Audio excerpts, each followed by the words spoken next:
A lot of people reported that Vice President Chiwenga was said to boycott the Munhumutapa Day and event, which happened in Zvishavane.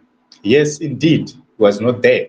And the question is, did he boycott or he had other commitments? So this is very important because when you are looking at the political landscape in the nation of Zimbabwe, it's treacherous, it's dangerous, and unpredictable. So what happened is that a lot of multiple outlets reported that Vice President Chiwenga was not going to be part and parcel of the Mnangagwa'S Munhumutapa birthday celebrations. What we have observed in the past few days, weeks, months, or in the past year is that General Chiwenga do not attend Mnangagwa'S personal events. He attends only government events. So if there is a government event which is happening, he goes there and he attends. But if there is a function, a personal function of Emmerson Mnangagwa, or if there is no state function, he does not attend, he does not go. Why? It's because mostly he's not officially invited. And also another issue is on those events, there are people who are not supposed to be talking by protocol who are there to try and pacify a certain message. For example, yesterday we saw the deputy youth leader within ZANU-PF stating that Emmerson must and should continue with the 2030 agenda. We'll come and talk about that. So all those things, you see that there are the reasons why Vice President Chiwenga chose not to attend. So what was not so clear before was that why is it that General Chiwenga is not going? But what we've seen so far is it seems as if he does not attend private events of Emmerson Mnangagwa. You go to Precab Farm, he's not officially invited to a state function, he does not go. So he treated the Munhumutapa Day the same way. So what we need to understand right here is that he chose to attend church, he chose to attend other events and activities elsewhere. That is something which is very important. And other people claim that he was not officially invited to the Munhumutapa Day. Why? It's because it was going to be very difficult for the 2030 agenda to be pushed forward in his presence. So also, in the past, we had events where General Chiwenga's safety was compromised in terms of traveling.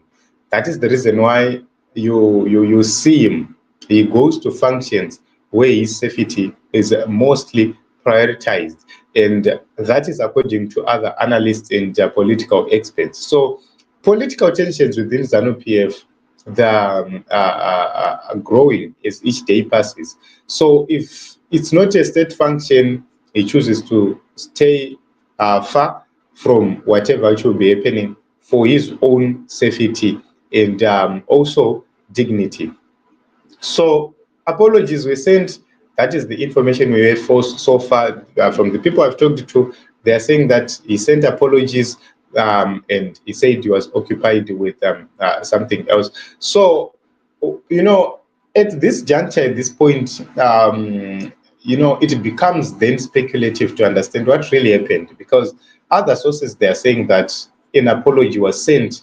Other sources say he was not invited. So you end up not knowing what really happened, because you cannot send an apology where you were not invited. So I think with time, we have more clarity about the events within ZANU-PF, what is really happening. Why is it that General Chiwenga did not attend such functions? So whether he was truly invited or he was not, when we are looking at the public relations issues, you know, it's very difficult for VP Chiwenga to be aware these young people will be or will be in charge.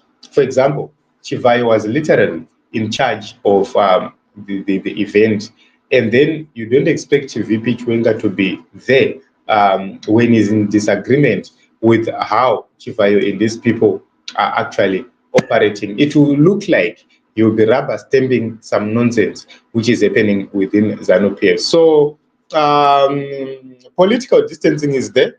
He's distancing himself from nonsense, and he's sticking to his role as the vice president of Zimbabwe.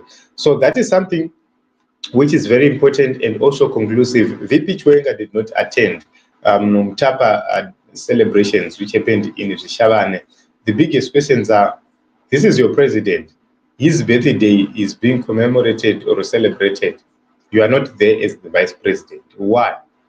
So it's very difficult to understand, but politically, it's a message. It's actually sending a message that as long as you continue to put Rigananda on the forefront, we will not work together, and I will continue to do what I'm supposed to be doing. So if it is a state function, it's controlled by the state. You don't see Rigananda having limelight. But if it is a personal event, you see Rigananda on the forefront running the event.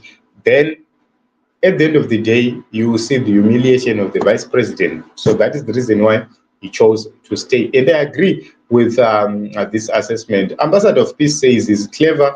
Mdarana Kusa. Yes, thank you very much for this contribution. So it seems as if we talked about the strength, we talked about the powers of General Chiwenga, and it seems as if the people around him, his office, his wife, and everyone else, they are working 24/7 to make sure that they protect his dignity, they protect his integrity, and he remains as relevant as possible within ZANU-PF structures.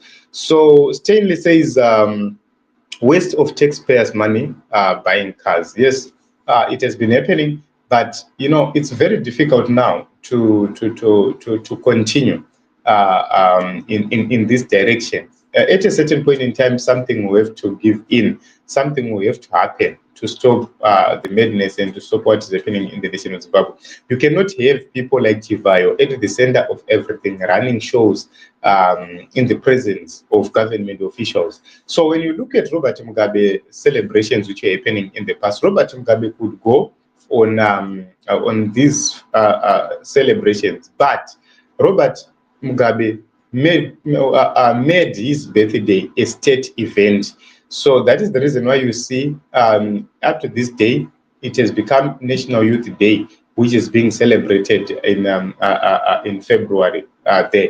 So, you know, Mugabe made his birthday a state event, but Mnangagwa is yet to make his birthday a state event, which means anyone and everyone can do whatever which they want to do. So this is what we have. We'll continue to look at what's happening in the nation of Zimbabwe.